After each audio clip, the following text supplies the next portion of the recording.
Kembali lagi di Cahaya Hati Indonesia, Masya Allah. Emang bukan hal yang gampang untuk mengucapkan maaf. Jadi mengucapkan maaf ini minta maaf dan memaafkan pastinya ya. Nah, kadang-kadang ego kita melebihi diri kita untuk bisa mengucapkan maaf atau meminta maaf. Nah, Ustadz Ahmad kan dulu nih, Kiai mungkin sabar dikit nih Kiai.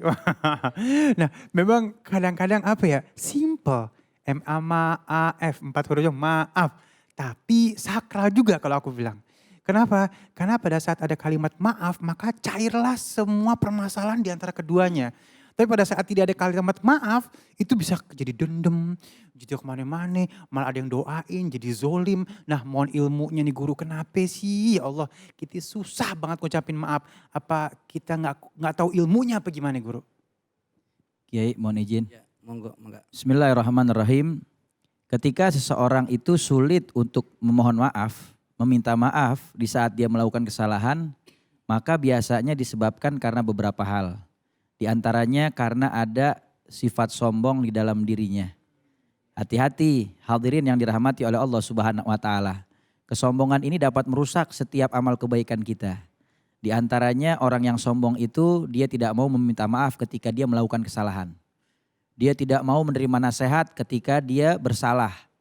Maka orang yang mempunyai sifat sombong, dia harus mengikis kesombongannya terlebih dahulu agar dia bisa membuka hatinya untuk meminta maaf atas kesalahan yang dilakukan.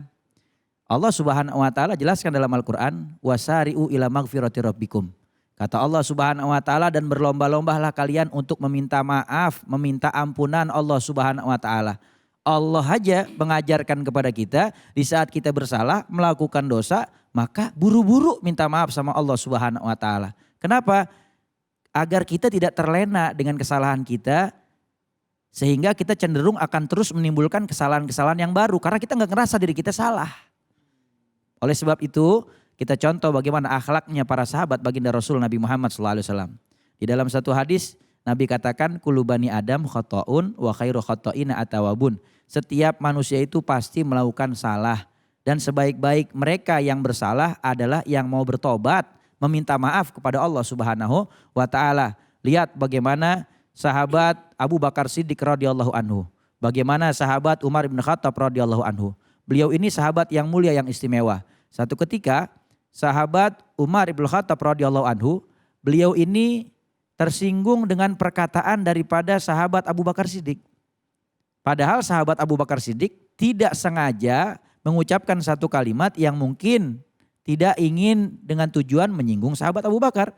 Padahal sahabat Abu Bakar Siddiq adalah seorang sahabat yang Nabi katakan kalau seandainya dia lewat di satu jalan, ya ada ifrit mau lewat di situ, maka ifrit tuh cari jalan lain. Saking takut dengan keimanannya sahabat Umar. Tetapi sahabat Umar juga manusia. Yang dia apa? Ketika dia mendapatkan sesuatu, maka dia pun akan merasakan kecewa, sakit hati dan lain sebagainya. Sehingga akhirnya pulang sahabat Umar, lalu kemudian sahabat Abu Bakar juga kembali ke rumahnya. Singkat cerita, sahabat Abu Bakar ingin meminta maaf, sahabat Umar juga dia mau ya mengadukan apa yang dia alami dengan perlakuannya sahabat Abu Bakar. Singkat cerita, kedua-duanya datang kepada Nabi Muhammad. Ketika kedua-duanya datang kepada Nabi Muhammad, lalu kemudian mereka menceritakan segala sesuatu yang mereka rasakan dan akhirnya kedua-duanya saling memaafkan karena Allah Subhanahu wa taala. Jadi nggak ada gengsi antara satu dengan yang lainnya.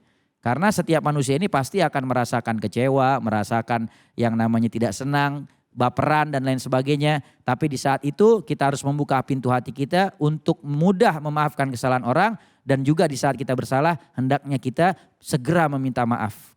Begitu hadirin yang dirahmati oleh Allah Subhanahu wa taala. Masya Allah tuh ya, ilmu syariatnya udah kita dapat tuh, tinggal prakteknya nih. Nah Kiai prakteknya susah banget. Aplikasi ya. Aplikasinya Kiai, mohon ilmunya Kiai, kadang-kadang iya gue tahu, gue paham gitu kan kadang-kadang. Tapi gak dikerjain.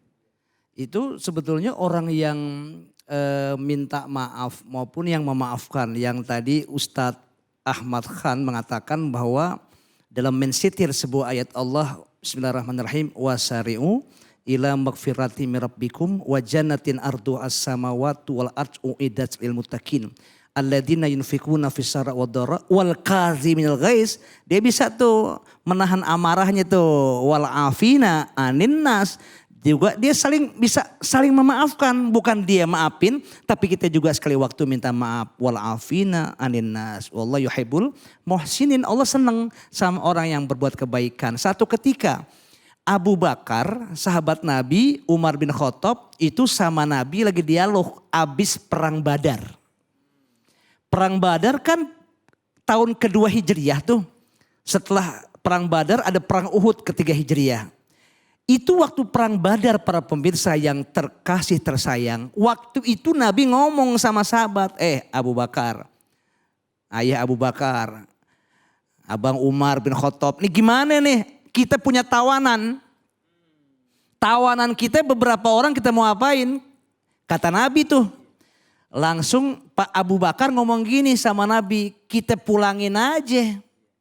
Kita pulangin aja ini tawanan ke rumah saudaranya tapi pakai tebusan yang gede. Tuh otak bisnisnya ada tuh dia. Kalau Umar bin Khattab lain lagi kita bunuh.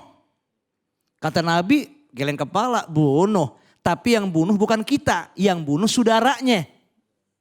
Keluar tuh bahasa Betawinya tuh. Betul. Yang bunuh saudaranya.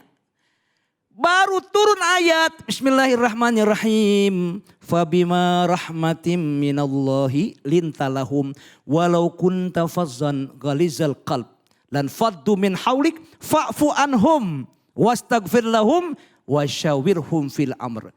Fa iza azamta fatawakkal 'alallah innallaha yuhibbul mutawakkilin. Ternyata fa'fu anhum.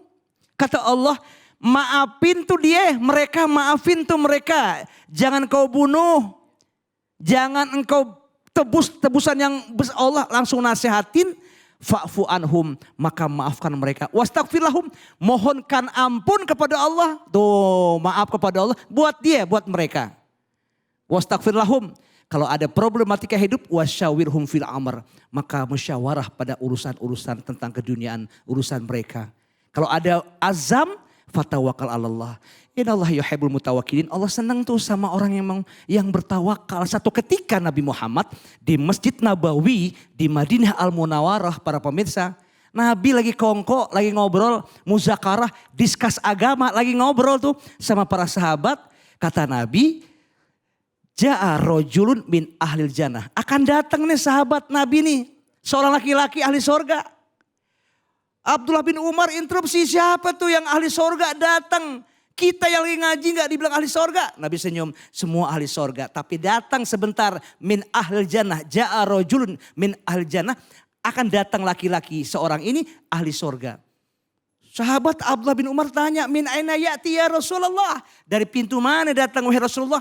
Nabi menunjuk pintu sebelah sana, min hadzal bab. Dari pintu ini, Babu Salam, Madinah Al-Munawwarah. Masjid Nabawi. Satu ketika datang, kucuk tahe. Datang, ternyata yang datang siapa? Abu Domdom. Sholat Allahu Akbar, seketika dia kerja lagi, diintai oleh Abdullah bin Umar. 3 hari berturut-turut ke rumahnya. Nabi mengatakan benar juga katanya. Yang diucap oleh Abdullah bin Umar apa ucapannya? Tidak lain adalah, maaf, saya akan bicara soal maaf ya. Waktu itu Abdullah bin Umar mengintai, ternyata Abu Domdom mengatakan, sesungguhnya aku diucapkan oleh Nabi sebagai ahli sorga. Waktu aku mau tidur, aku selalu berucap kata Allahumma ini qad afautu man zolamani. Ya Allah, sesungguhnya aku telah memaafkan orang yang telah berbuat zolim kepadaku. Setiap aku mau tidur sambil nangis, biarin orang zolimin saya, aku maafin. Allahumma inni qad afautu man zolamani, ya Allah, sesungguhnya aku telah memaafkan orang yang telah berbuat zolim kepadaku. Itu kata-kata maaf. Masya Allah. Makanya ya. jangan pakai gengsi. Iya. Didoain tuh orang yang punya salah, doain sama Abu Domdom. Masya Allah. Walaupun 3 menit lagi nih durasi Abu Domdom waktu itu.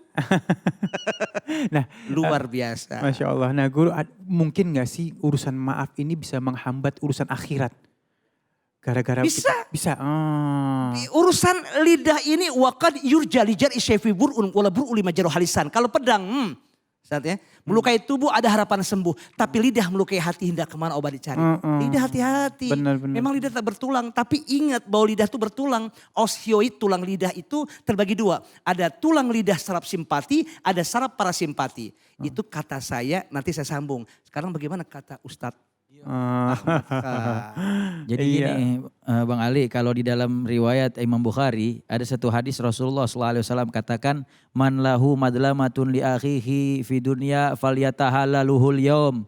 Kata Rasulullah, siapa orang yang punya kezaliman, kesalahan kepada saudaranya pada saat di dunia, maka segeralah minta maaf hari ini juga. Jangan ditunda-tunda, jangan dientar-entarin. Yang punya salah, yang punya permusuhan, perdendaman antara saudara satu dengan yang lainnya. Orang tua ke anak, anak ke orang tua, kakak ke adik, adik ke kakak, istri ke suami, suami ke istri, tetangga sama tetangga. Sekarang minta maaf, minta redoknya.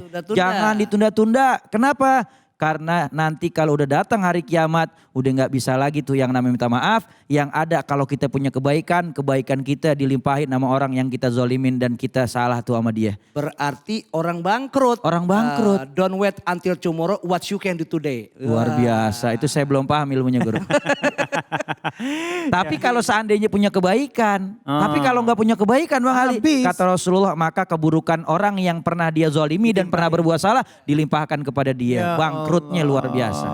Makanya dari sekarang yuk kita minta maaf. Jangan sulit untuk mengucapkan maaf. Apa susahnya sih Kiai? Betul. Maaf. Maaf gampang, tapi praktekinnya. Iya, baik. Fayu tohadha min hasanatihi. Kalau dia enggak minta maaf, aman. Kalau enggak ya wa ukhiza min khotoyahum. Diambil tuh dosa-dosa buat dirinya. Alhamdulillah min zalik. Masya Allah guruku, terima kasih ilmunya. Ilmunya udah didapetin semuanya ya. Tinggal dipraktekin, jangan susah. Bagaimana cara praktekin? Kerjain. Jangan pernah malas untuk ngerjain ya. Jadi sami'na wa atona amalin. Allahumma paksain. Ya. Jangan sami'na wa asoina. Oh celaka dia. Saya dengar saya maksiat. Ya baik. Baik, alhamdulillah. Seperti biasa kita masuk ke dalam segmen ngaji nanti bersama Ustaz Syam ya. Jangan kemana-mana, tetap bersama kami di Cahaya Hati Indonesia.